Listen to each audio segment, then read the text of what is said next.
Olá, eu sou a professora doutora Elisa Krieger, fundadora da Academia de Psicologia Forense, e hoje eu vim conversar com vocês um pouquinho a respeito do teste de Rorschach, ou método de Rorschach, como alguns preferem chamar. Me conta aqui nos comentários desse vídeo se você já conhece esse teste, se você já se submeteu a ele, se você já aplicou esse teste, se você estudou ele na faculdade, na graduação de psicologia. Esse teste é um dos mais reconhecidos do mundo, gente. Ele é um teste extremamente famoso e é um teste de personalidade. Ele permite que a gente analise, e levante mais de 400 variáveis sobre a personalidade humana. É incrível, né? Uma quantidade muito grande.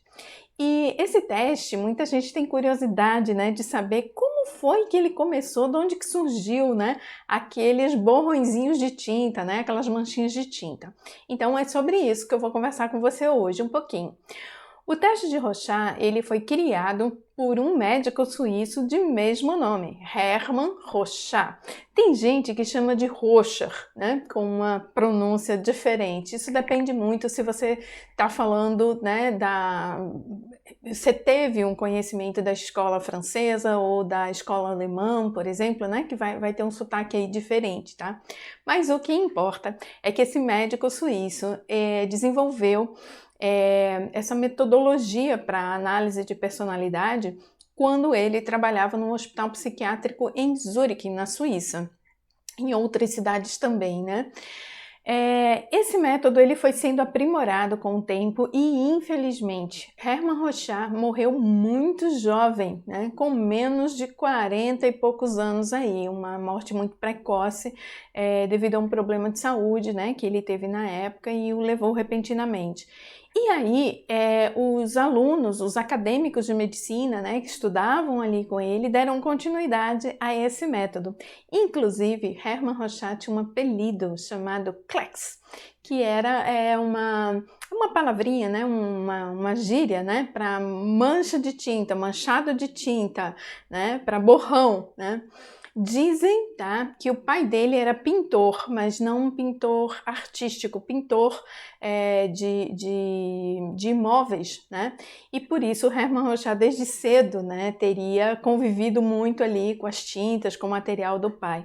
Também nessa época existia uma brincadeira de salão, como hoje em dia a gente tem brincadeira de mímica, karaokê, Então, na época, o pessoal pegava uma folha, de papel, jogava ali tinta colorida, dobrava assim no meio, E quando abria tinha ali um borrão.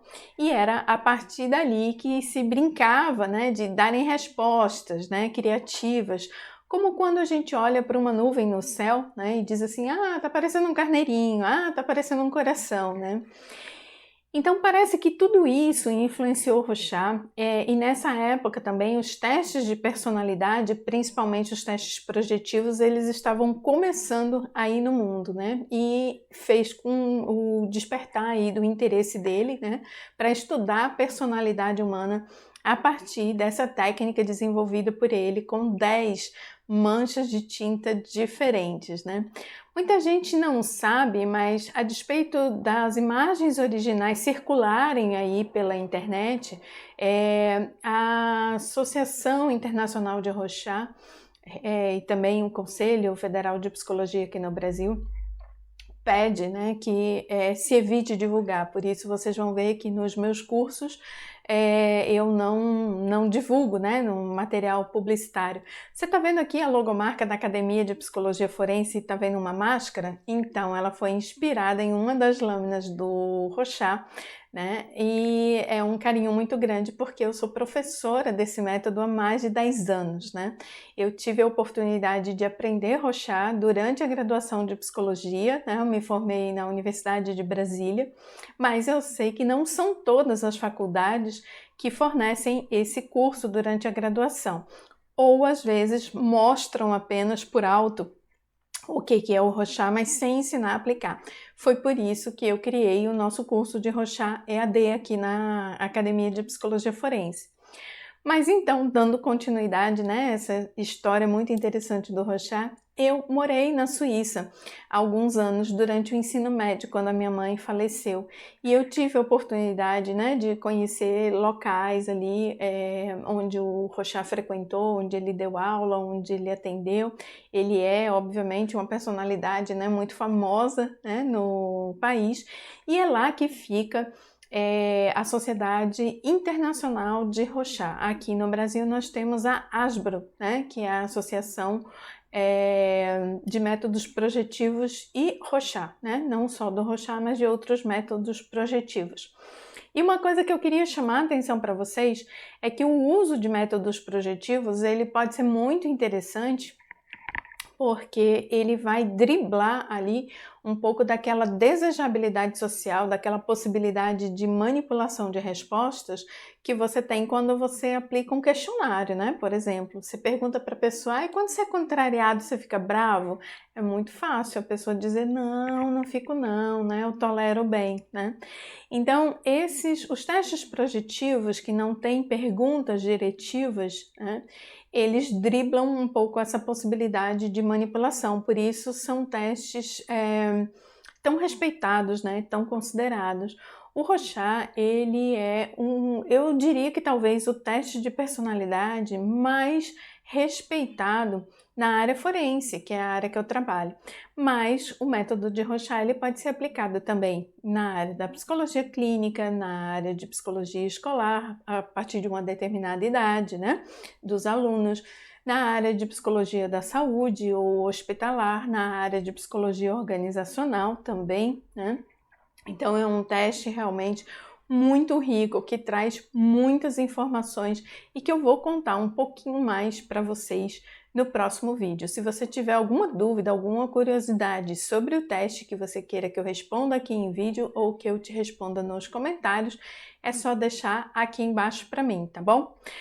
Muito bem, então só finalizando aqui essa parte da história, né, do teste de Rochat, como eu falei para vocês, os seguidores ali dele, né, os residentes, os pesquisadores que trabalhavam ali junto com ele, deram continuidade então a esse método, e isso fez com que cada grupo fosse desenvolvendo uma forma diferente de aplicar o teste.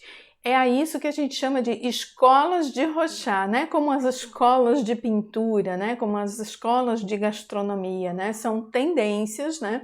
São grupos que utilizam uma metodologia determinada, específica, né? Para aplicar e interpretar o teste, tá? Então a gente tem o método Klopfer, aqui no Brasil tem até o método Silveira, tem o RPAS ou RPAS, tem o Sistema Compreensivo do John Exner, tem uma série de escolas, umas mais desenvolvidas do que a outra, né?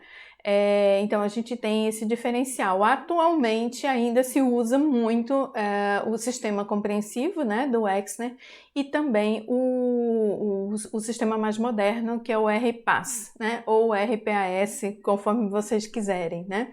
Então são formas de codificar, são formas de interpretar que são diferenciadas. E eu vou fazer um outro vídeo explicando melhor para vocês o funcionamento desse teste, tá bom? Como assim, o que é possível falar, né? Sem expor demais, tá bom?